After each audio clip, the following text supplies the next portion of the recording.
All right, here we are with lesson 14, the last one in the EI packet. Goals to use rational approximations of irrational numbers to compare the size of irrational numbers and locate them approximately at a number line and estimate their value. Basic idea here is that we've been talking about rational numbers, numbers that can be expressed as the rational ratio of two individual integers. It turns out there's some numbers that you can't do that with. Many of them are square roots, and some of them are transcendental numbers like pi.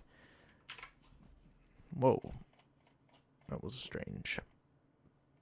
So, let's estimate the decimal approximation for each of them and put them on the number line. A is 0.25. That's not too bad. That's right there. A. We can do that. 2 pi is approximately 6. Negative 2 pi is approximately negative 6, but a little bit more. It's about right there. Call that B. Negative 0.2 is about right there. We'll call that C. And 2 root 26. Okay. Think about root 26 for a second. It's just slightly bigger than root 25, which is 5. So just a little bit more than 5. So we need something just a little bit more than 2 times 5, which is about right here. That's about the basic gist of how this is going to happen. I'll do one more set of examples. These are a little bit harder. Root 2. Now, what is root 2? We're estimating on a number line here. You can use a calculator if you must, but that will make this trivially easy. So let's estimate. Well, we know the square root of 4 is 2, so the square root of 2 must be smaller than 2. Maybe like 1.5-ish. Turns out it's like 1.7 something. But let's go with 1.5 as our estimate.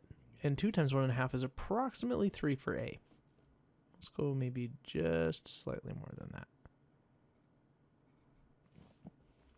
All right, for B. Remember, when we take square roots, we're doing the top and the separate bottom, the top and the bottom separately. So the square root of 4 over the square root of 5 is the square root of a fraction. The square root of 1 is 1, and the square root of 4/5 is really close to the square root of 1. So just slightly less than that, just slightly less than 1. Maybe about right here. We'll call that B. You can also take it as I said, separate roots. So that would be 2 over the square root of 5. The square root of 5 is slightly more than the square root of 4, which would be 2. So it's 2 over a number slightly larger than 2. So it's going to be slightly less than 1, maybe a little bit closer to 1 than this.